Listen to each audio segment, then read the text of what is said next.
오늘부터는 제가 몇 주 동안 우리 양육과정과 관련된 설교를 하려고 합니다. 그래서 저번에 우리 목자 모임 때 목자들이 요청했던 것이 양육과정이 좀 어렵다라고 해서 그걸 최대한 쉽게, 그래서 그림 하나, 그리고 이야기, 그 그림과 관련된 이야기 하나, 말씀 하나, 이런 형식으로 해서 그 내용은 그렇게 핵심만 짧게 하고 더 중요한 것은 자기 삶의 이야기를 말씀에 비추어서 나누도록 하는 그런 형식으로 진행을 하고자 합니다. 그래서 제가 그런 요약한 이야기, 요약한 그 얘기를 좀 이렇게 여기서 나누고, 여기서 들으시고, 그 다음에 이걸 지금 찍고 있으니까 이 영상에다가 제가 자막을 입혀가지고, 자막은 뭐 제가 하는 말 다 입히는 게 아니라 핵심만 글을 넣어가지고 이제 올려놓을 테니까 1과 2과 이렇게 진행을 하실 때 그걸 보시고 이제 그걸 그대로 전해주세요. 그 영상은 미리 보시고, 이렇게 현장에서는 말씀으로 교재 이렇게 파일로, 첨부 파일로 올려놓을 테니까 그걸로 이렇게 진행을 하시면 되겠습니다. 혹시 지난주 그 영과, 그 준비 모임 영과, 영상 보신 분 있으시죠? 네. 거기서 제일 중요한 게 뭐예요? 그걸 전체, 거기는 이제 우리가 왜 제자 양육 과정을 해야 하는지에 대한 전체 내용, 어쩌면 기독교가 사람을 키워내는 모든 내용들이 거의 들어가 있는데 꼭 그걸 보시고 준비 모임으로부터 시작을 하시고요. 아직 시작하지 않으신 분들은 거기서 제일 중요한 게 뭘까요? 뭐 다 중요한데 제일 중요한 거, 가르치지 마라, 이것입니다. 가르치지 말 않으면 뭐 하라는 거예요? 안 가르치면 뭐 하라는 거죠? 들어주어라. 네, 여기서 아직 안 들으셨구나, 이걸 알 수가 있는 거죠. 아직 시작을 안 하셨으니까 이제 그래도 말씀해 주셔서 고마워요. 네. 가르치지 말고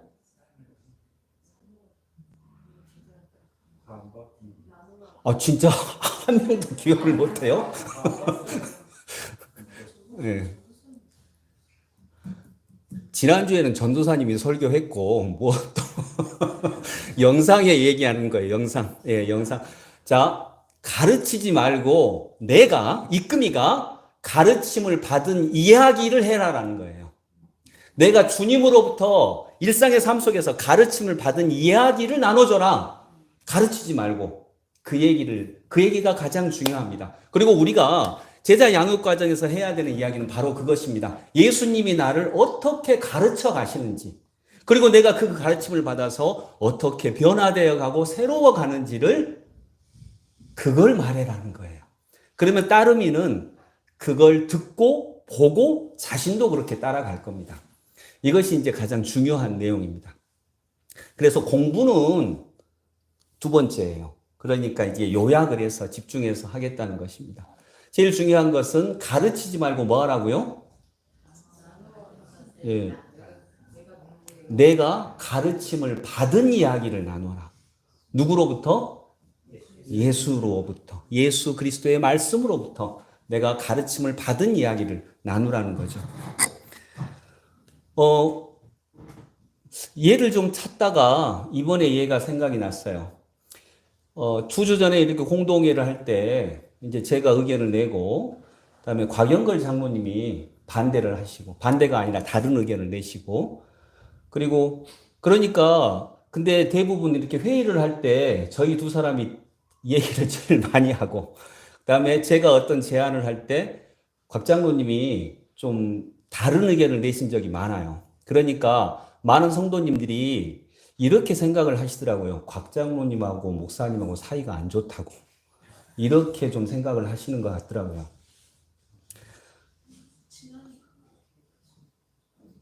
네, 그렇게 해석을 해주셔서 고마워요. 곽 장로님하고 저하고 사이가 안 좋은 게 아니라 아마도 우리 교회에서 저하고 가장 친한 사람 중에 한 분일 겁니다. 예. 근데 이제 당연히 목사님과 다른 의견을 낼 수가 있죠. 근데 저는 이 과정을 통해서 저를 만져가시는 하나님을 이번에도 또 만나는 거죠. 저에게도 약점이 있거든요. 곽 장로님께도 약점이 있거든요. 근데 저는 이번에 제게 드러난 약점이 뭐냐면, 그, 자기의가 있어요. 저한테는 슬기교회를 향한 자기의가 있어요. 이 자기의가 어떻게 나타나냐면, 내가 슬기교회에 어떻게 했는데, 나는 슬기교회가 내 말 따라줘야 되는 거 아니야? 내가 뭐 무리한 요구가 아니라면, 내가 하자는 대로 좀 해줘야 되는 거 아니야? 라고 하는 교회에 대한 공로의식은 확실히 저한테 있습니다. 예. 그것을 더 분명하게 이렇게 보게 된 것 같아요. 그래서, 내가 그동안 슬기교회에 어떻게 했는데, 이렇게 하자고 하면 좀 크게 벗어난 게 아니면 되겠지. 그렇게 해 주겠지라고 하는 생각이 있었어요. 따라주겠지. 근데 그것은 이제 교회가 건강한 공동체가 되는 데에 대해서는 약간 부족한 거죠. 같이 논의하고 같이 협의하고 해야겠죠. 근데 이제 장로님이 그걸 또 이제 하나님께서 곽 장로님을 통해서 그걸 제게 가르쳐 주신 거예요. 그건 저의 약점이에요. 이제 장로님도 몇 차례 저에게 그런 얘기를 하셨죠. 근데 또 이번에 이제 그런 점이 드러난 거고. 근데 하나님이 그걸 이제 만져가시는 거죠. 저를 통해서.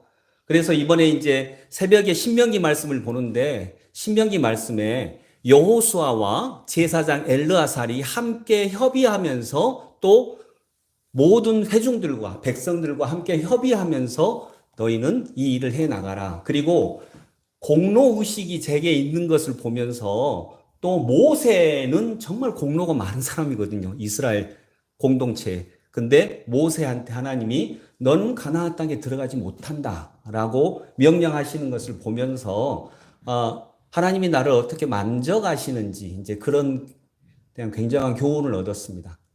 또 곽 장로님도 약점이 있죠. 곽 장로님도 그래서 제가 이제 이번 주에 만나가지고 장로님 저의 의견에 반대하실 수 있고 당연히 의견이 다르면 반대해야죠. 또 곽 장로님의 의견에 우리 성도들도 반대할 수 있고 저의 의견에도 반대할 수 있고 근데 부드럽게 해주시면 좋겠다고 부드럽게 얼굴은 그렇게 부드럽게 생겼으면서 이렇게 그걸 좀 부드럽게 해주셨으면 좋겠다. 직접 부드럽게. 그래서 이제 하나님은 또 곽 장로님의 그 약점도 만져가시는 거죠. 그러면서 우리가 다 성장할 수 있도록 저도 성장하고 곽 장로님도 성장하고 여러분도 우리 교회도 성장할 수 있도록 우리가 말씀 앞에 내 약점을 가지고 갔을 때 그렇게 만져가시고 우리를 키워가시는 것입니다. 이런 얘기를 나누라는 거겠죠. 양육 과정에서. 그래서 하나님이 나를 어떻게 만져가시는지, 어떻게 성장시켜 가시는지. 그래서, 곽 장로님께도 이제 제가 이제 물었어요. 이제, 장로님, 무인 카페를 반대하시는 건 아니죠? 제가 알고 있으니까. 그걸 반대하시는 건 아니라는 걸 저는 미리 알고 있거든요. 좀 얘기를 나눴으니까. 그러니까. 그건 아니죠. 근데 무인 카페를 왜 해야 하는지, 그리고 무인 카페를 통해 어떤 일을 하고자 하는지, 이것을 목사님만 아는 것보다 또 몇 사람만 아는 것보다 우리 교회 전체의 일이니까 교회 공동체가 다 같이 알고 또 좋은 의견이 있으면 어떤 분들이 좋은 의견을 내면 거기서 더 발전하고 이럴 수 있도록 하는 것, 이것을 원하는 거다라고 하셨고요. 그건 저도 마찬가지고요. 그래서 이제, 저는 이제 한 내년쯤에 다시 무인 카페를 하려고 합니다. 근데 그때는 대출은 안 받으려고요. 대출은 안 받고, 우리 성도들이 어떤 부담감이 있는 것 같으니까 대출은 안 받고, 어쨌든 돈을 만들어서 할 거예요. 그때 장로님 많이 헌금하셔야 됩니다. 하고 하니까, 알겠습니다. 그때 녹음을 해놨어야 되는데, 몇백만 원 하셔야 됩니다. 그러니까, 하죠. 당연히 해야죠. 여러분, 이렇게 하나님이 우리를 만져가시는 것을 얘기하자는 게 양육 과정이에요. 저도 약점이 있고, 장로님이 약점이 있는 것처럼 누구 하나 약점이 없는 사람이 어디가 있겠습니까? 그러나 우리에게는 또 하나님이 우리에게 주신 선물도 있고, 강점도 있고, 이제 그런 것들을 정말 적절하게 잘 만들어 가시는 거죠. 그래서 양육 과정에서 우리가 해야 할 일은 뭐냐? 가르치는 것이 아니라 하나님께서 나를 어떻게 가르쳐 가시는지 이 얘기를 나누는 겁니다. 실패했으면 실패한 얘기 그대로 나누세요. 내가 하려고 했는데 결국 못했어요. 자꾸 넘어져요. 입금이어도 이 얘기 나누시는 겁니다. 그러면 그것이 따름에게 훨씬 더 귀한 역할이 될 것입니다. 그래서 여러분 양육 과정을 통해서 우리가 정말 하고자 하는 일들은 그것이고 그 속에서 이제 특별히 따름이 같은 경우는 입금이의 사랑을 받아야 됩니다. 따름이는 어쩌면 이제 막 태어난 영적으로 태어난 어린아이거든요. 지금 여러분들은 그러지 않습니다. 여러분들은 이전에 풍삼기까지 하신 분도 있고 그렇지만 이번에는 이제 교재 자체가 바뀌었기 때문에 내용은 비슷하지만 교재가 바뀌었기 때문에 그냥 그걸 그대로 다시 풍삼 초부터 해 가시면 좋겠는데 그 과정에서 가르치는 것보다 더 중요한 건 입금이의 사랑을 받는 거예요. 사랑을 받아야만 따르미는 성장하거든요. 커나갈 수 있거든요. 하나님의 백성으로 커나갈 수 있습니다. 그래서 그런 과정을 꼭 기억하시고 우리가 모여서 공부하는 게 아니구나. 공부 안 하는 게 아니고요. 공부만 하는 건 아니구나. 우리가 내가 하나님의 말씀을 어떻게 내 삶에 적용했는지 그런 부분들을 나눠가는 것이구나 라고 하는 것을 이렇게 좀 알고 우리가 그 방향으로 정말 잘 나가서 서로를 키워주고 서로를 성장시켜주고 서로를 행복하게 해주는 그런 은혜가 있기를 원합니다. 그래서 오늘은 1과 2과를 할 거예요. 풍삼초 1과 2과를 할 건데 제일 중요한 건 그림 하나 기억하시는 거예요. 우리 그 세가족 성경 공부 과정을 할 때 우리 이번에 아기 낳으신 강주환 성도님이 작년 10월쯤에 세가족 성경 공부를 했거든요. 근데 이게 정말 띄엄띄엄했어요. 아기도 있고 이제 부인분도 아직은 교회를 못 나오셔서 부인분이 이제 임신 중에 있어서 시간을 정말 낼 수가 없어가지고 띄엄띄엄 했는데 그 그림 하나만 기억하라고 하니까 작년 10월 달에 한 세가족 공부 1과를 기억을 하더라고요. 여러분도 혹시 기억나나요? 세가족 공부 1과? 그림 하나? 성체 형제 기억나요? 사과. 예.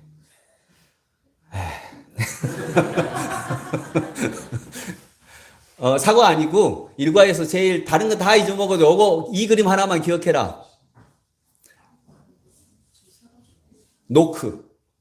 노크한 이야기 기억하시죠? 그리고 이야기 아시죠? 네, 이제 그런 것처럼 우리 풍삼초 과정도 이야기 하나, 그림 하나, 그리고 말씀 하나, 이 세 가지만 딱 기억하시는 겁니다. 자, 일과의 그림을 먼저 볼게요. 일과의 제목은 기독교를 믿는다는 것은 이거예요. 그래서 제가 오늘은 1과 2과를 할 건데 이번 주에 하시는 분은 1과만 하세요. 그러니까 한 주 정도는 빨리 해야 되니까 오늘은 제가 1과 2과 하고 다음 주에는 3과 하고 이렇게 해 갈 거예요. 2과씩 해도 되기는 되겠네. 저는 2과씩 할 테니까 여러분은 1과씩만 하고 그 다음에 진짜 내가 말씀을 적용한 이야기를 이렇게 나누시는 겁니다. 자, 1과에서 기억할 그림은 이겁니다. 자, 이 그림은 뭘까요? 바다, 또 하늘. 이 그림을 기억을 하시고요. 이 그림을 보면 이제 생각나는 이야기가 있어야 됩니다. 그 이야기는 뭐냐면 맑은 날 그 공군 전투기 비행사들이 엄청난 속력으로 하늘을 날다가 여러분 아시죠? 비행기가 그냥 똑바로만 가는 게 아니라 이렇게도 거꾸로도 가죠. 그 다음에 막 계속 회전하면서도 가더라고요. 근데 비행사의 말들을 들어보면 비행기가 막 거꾸로도 가고 회전하면서도 가고 그러다가 구름 한 점 없는 맑은 날에는 어디가 하늘이고 어디가 바다인지 구분을 못 한답니다. 색깔이 거의 비슷하거든요. 그리고 속도가 워낙 빠르기 때문에 그러면 이제 제대로 날려고 하면 하늘로 날아가야 되잖아요. 근데 어디가 하늘인지 어디가 바다인지 정말 구분이 안 간대요. 어떻게 구분할까요? 내 생각에는 이쪽 같아. 내 생각에는. 근데 내 생각을 믿으면 돼요, 안 돼요? 안 돼요. 얘기하신 것처럼 계기판을 믿어야 돼요. 반드시 계기판을 봐야 됩니다. 계기판을 보지 않고 내 느낌에는 이쪽이 맞는 것 같아. 아까 2바퀴 돌았고 내가 지금 제대로 있는 것 같아 하면 이제 거기는 워낙 빠르게 가니까 중력이 거의 없는 정도니까. 근데 그러면 죽습니다. 잘못하면 죽습니다. 내 생각에 여기가 맞는 것 같아 라고 하면 죽습니다. 그래서 믿음의 반대말은 내 생각이에요. 뭘 믿어야 한다고요? 계기판. 계기판이 뭐예요? 우리 그리스도인들에게는 말씀이에요. 말씀. 하나님의 말씀. 내 생각에는 이쪽으로 가고 내 생각에는 이렇게 하는 게 좋을 것 같은데 아닙니다. 계기판을 믿어야 됩니다. 하나님의 말씀을 믿어야 돼요. 그래서 기독교를 믿는다라고 하는 건 뭐냐면 예수님의 말씀을 내 이 여행의 가이드로 삼는 거예요. 인생은 여행과 똑같아요. 왜냐하면 다 처음 가본 길이거든요. 여행에서 가이드가 굉장히 중요하잖아요. 가이드가 없으면 세계적인 유물도 그냥 지나갑니다. 잘 모르면요. 팔만대장경 그 세계문화유산이잖아요. 팔만대장경도 빨래판으로 쓴대요. 그 농담이 아니고 실제로 그 팔만대장경 밑에 마을에서 팔만대장경을 가져가서 빨래판으로 썼어요. 빨래 잘 되잖아요. 막 글자 우둘투도 올라오니까 이렇게 빨래하면 엄청 잘 되거든. 근데 그게 세계적인 문화유산이에요. 그것도 모르면 빨래판으로 쓰는 거예요. 그래서 여러분 일과에서는 기독교를 믿는다라고 하는 건 뭐냐? 하나님의 말씀을 내 인생의 가이드로 삼는 거예요. 지금까지는 내 인생의 가이드가 누구였어요? 내 생각, 내 판단, 내 느낌. 근데 이제는 하나님의 말씀이라는 것입니다. 그래서 이제 기독교를 믿는다는 것은 내가 하나님의 말씀을 내 인생의 가이드로 삼는다는 거다. 그래서 이 그림 하나 기억하시고 이 그림과 관련된 전투기 이야기 하나 생각하시고 그 다음에 이제 얘기를 나누시는 거예요. 거기 이제 제가 교재를 첨부해 드리니까 이 교재에 나타난 이야기, 지금까지 내 삶의 운전수는 누구였고 기독교를 믿는다는 건 무엇이고 또 내 삶의 운전수자리들을 이 그리스도의 말씀에 내어드려야 하는데 그렇게 하지 못하는 제일 큰 이유가 있다면 무엇인지 이제 이런 얘기들을 나누는 것입니다. 그리고 말씀은 오늘 요한복음 14장 6절 내가 길이요 진리요 생명이다. 예수님이 길이에요. 예수님이 길이고 진리고 생명이십니다. 그 예수님의 말씀이 바로 비행기에서 계기판과 같은 역할이에요. 그래서 그럴 수 있기를 소망합니다. 제가 자세하게는 얘기하지 않으니까 그 교재라든가 이런 부분들을 참고를 해서 여러분이 이 중심 주제에 맞추고 나머지는 여러분이 이끄미 분들이 주도하셔서 자기의 경험, 자기의 이 말씀을 듣고 적용한 이야기들을 나누면서 이렇게 보여주시기 바랍니다. 2장으로 넘어가겠습니다. 2장은 소통하시는 하나님이세요. 소통하시는 하나님. 자, 소통하시는 하나님인데,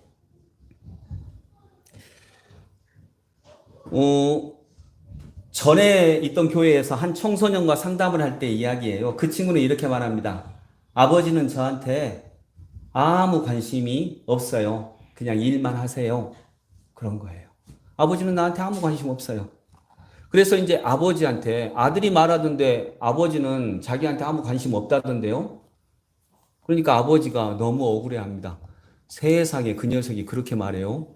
내가 누구 때문에 일하는데, 내가 누구 때문에 때로는 당장 때려치고 싶은 직장에 꾸역꾸역 나가서 돈 벌어 일하는데 세상에 그 녀석이 그렇게 말합니까? 라고 이렇게 얘기한 거예요.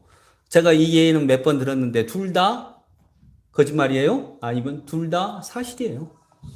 네, 둘 다 맞아요. 둘 다 사실이에요. 아빠의 마음도 진심이고 아빠는 나한테 아무 관심 없어요 한 아들의 마음도 진심이에요. 그게 뭘 얘기하냐? 우리는 사랑하지 않는 게 아니라 사랑하는 방식이 잘못됐다는 거예요. 아버지도 아들을 엄청 사랑하거든요. 대신 죽을 수 있어요? 라고 하면 아마 죽을 수 있을걸요. 우리 아빠들, 이 남편분들 얘기해 보세요. 자식들을 얼마나 사랑하는지. 딸이 좋아요? 아내가 좋아요? 대답 잘해야 됩니다, 이때. 진리를 얘기하려고 막 그러지 마세요. 예. 예. 굳이 막 진리를 얘기하려고 할 필요 없고, 근데 둘 다 좋죠. 네. 진리가 뭔지는 얘기를 안 하겠습니다. 그러나, 내 앞에 있는 사람 얘기해 주세요. 내 앞에 있는 사람 편들어 주시고. 근데 둘 다 진짜예요. 근데 방식이 잘못됐어요.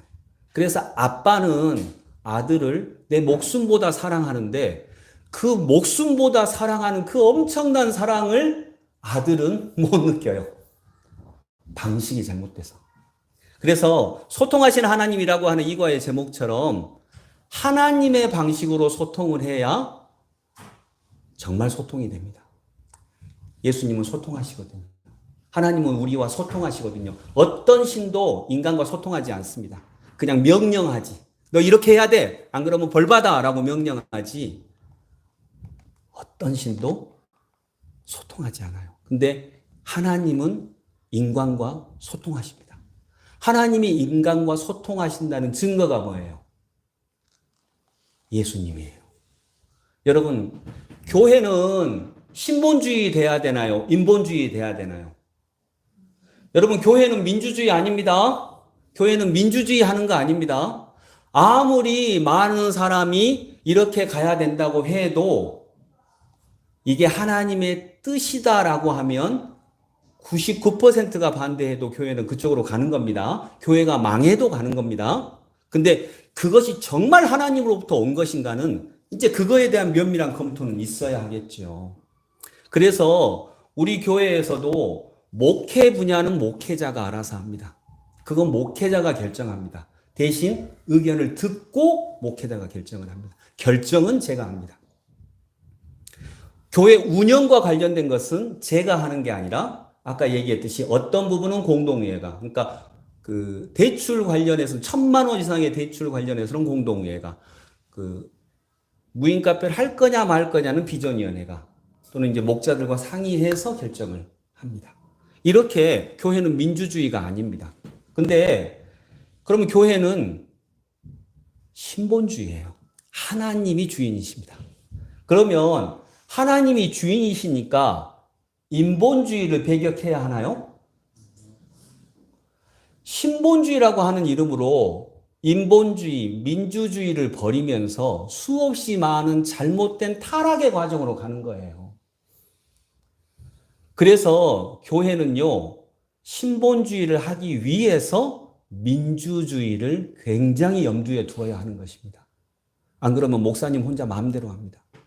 그것이 그렇게 해서 타락한 교회가 얼마나 많이 있습니까? 혼자 결정합니다. 혼자 마음대로 합니다. 그래서 신본주의의 반대말은 인본주의가 아닙니다. 하나님이 세상을 이처럼 사랑하사 독생자를 주셨는데, 하나님이 세상을 이처럼 사랑하시는데 이 세상이 인간인데요. 그러면 교회는 인본주의 때문에 타락하는 게 아니에요. 뭐 때문에 타락합니까? 교회는 자본주의 때문에 타락합니다. 인본주의 때문이 아니에요. 하나님의 인본주의가 예수님이에요. 인간이 되신 하나님.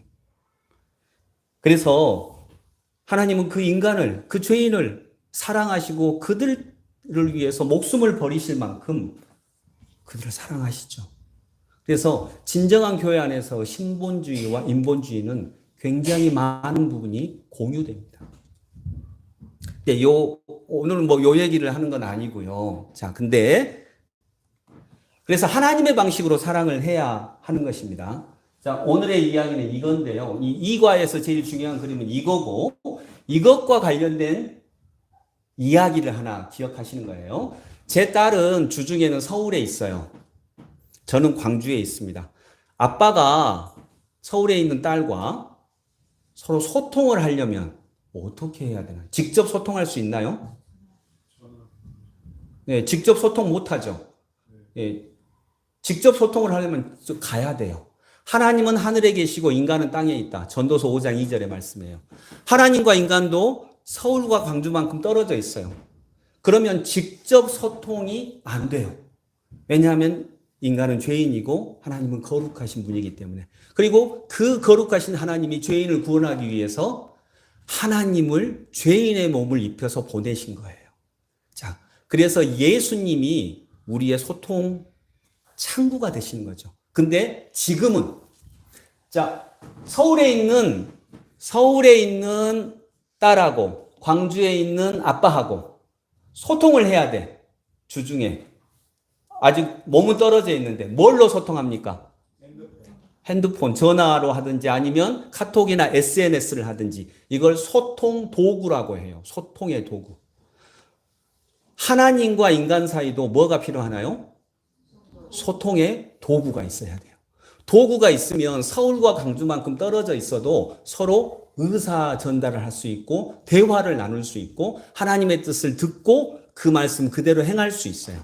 자, 그러면 하나님과 인간 사이에도 소통의 도구가 있는데 이 소통의 도구가 뭘까요? 오늘의 핵심은 그거예요. 이거의 핵심은 그겁니다. 소통의 도구가 뭘까요?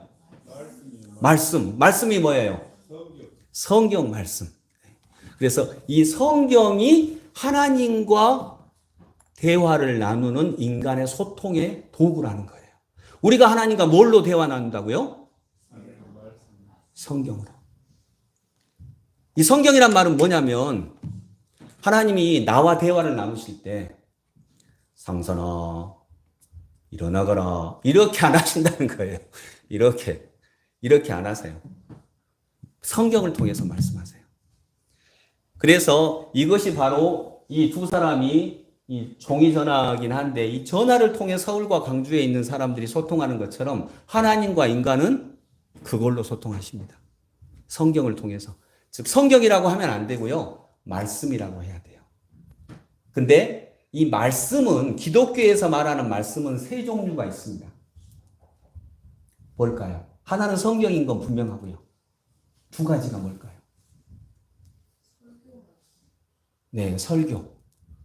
제일 중요한 게 빠졌는데. 묵상, 기도. 요한복음 1장 1절. 태초에 말씀이 계시니라.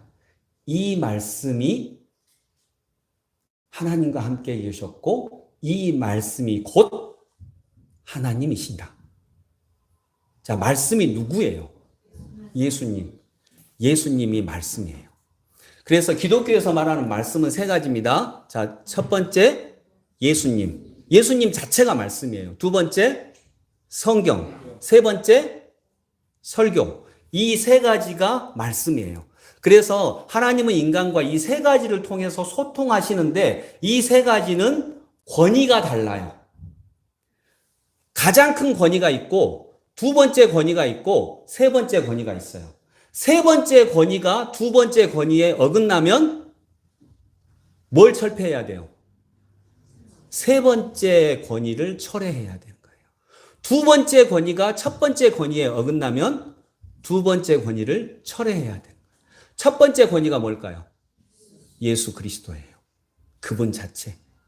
그분의 뜻, 그분이 세상을 사랑하사 하나님의 명을 받아 이 땅에 오시고 십자가에서 죽으시고 이런 그분의 사랑. 두 번째 권위가 성경이에요. 세 번째 권위가 설교예요. 이건 권위가 달라요. 그래서 가장 큰 권위 예수 그리스도, 두 번째 권위 성경, 세 번째 권위 설교 말씀이에요. 그래서 이제 우리는 성경을 통해서, 즉 성경이 이제 이 세 가지가 다 있는 거니까 우리는 말씀을 통해서 하나님과 소통하시는데 이 말씀은 세 가지다. 그리고 이 말씀 사이에 권위가 다르다라고 하는 거 이렇게 기억을 하시는데 이거에서 가장 중요한 내용은 하나님은 인간과 소통하십니다. 그런데 뭘로 소통하신다고요? 말씀으로. 이게 이제 이과의 핵심 사항입니다. 그래서 나는 예수님과 동행해. 나는 날마다 예수님과 동행해. 이 말은 예수님이 내 곁에 딱 계신다. 이 말도 되지만 구체적으로는 뭐예요? 말씀을 듣고 그 말씀을 따라 살아간다라고 하는 거예요. 이것이 나는 예수님과 동행한다라고 하는 의미인 것입니다. 오늘 말씀을 정리합니다. 여러분, 1과 2과에서 핵심. 자, 1과의 그림 하나는 무슨 그림이었죠? 바다와 하늘 그림. 그 이야기 기억나시죠? 조종사 이야기. 그래서 거기에 중요한 것은 내 생각을 믿지 마라. 뭘 믿어라? 계기판, 하나님의 말씀. 이과에서는 하나님은 인간과 소통하십니다. 그 어떤 신도 소통하지 않는데 하나님의 인간과 소통하시는데, 자, 소통하시는 도구가 있어요. 이 도구가 중요한데 도구는 말씀이다. 이 말씀은 세 가지가 있다. 예, 세 가지가 있는데 각각의 권위가 다르다. 첫 번째 권위, 두 번째 권위에 먼저 우선권을 부여해야 한다라고 하는 것입니다. 네, 이런 내용으로 우리 여러분이 입금이 따름이 과정을 진행해 가면서 이제 이걸 저처럼 이렇게 가르치는 게 문제가 아니고요. 나는 이 말씀을 붙잡고 이렇게 살았다. 또는 살려고 했는데 무너졌다. 괜찮아요. 그런 말씀 나누는 거예요. 그러면서 하나님이 어떤 갈등과 어떤 문제가 있든지 내가 말씀 앞에 가지고 나와서 말씀으로 나를 만져가신 하나님을 만나는 이것을 보여주시는 것. 이것이 우리의 이끔이가 따름이를 성장시키는 가장 좋은 방법 되겠습니다. 기도하겠습니다. 사랑의 주님, 은혜를 감사합니다. 하나님께서 우리에게 하나님의 사랑을 보여주셨습니다. 그 보여주신 사랑이 예수님의 탄생이시고 예수님의 십자가의 사랑이십니다. 하나님은 너무나 거룩한 분이신데 인간의 몸을 입고 이곳으로 오셨습니다. 그리고 우리에게 그 사랑을 보여주셨습니다. 죄라고는 찾을 수 없는 분이 죄인이 되셔서 우리 대신 십자가에 못 박혀 돌아가셨습니다. 이것이 끊을 수 없는 하나님의 사랑입니다. 주님, 이것을 우리가 보고 믿습니다. 입금이 따름이 사이에도 이런 보고 믿는 놀라운 역사. 그래서 둘 사이에 그리스도의 사랑이 흘러서 그 사랑 때문에 서로 성장하고 서로 아름다워지는 놀라운 역사가 일어나게 하여 주옵소서. 예수님의 이름으로 기도드립니다. 아멘.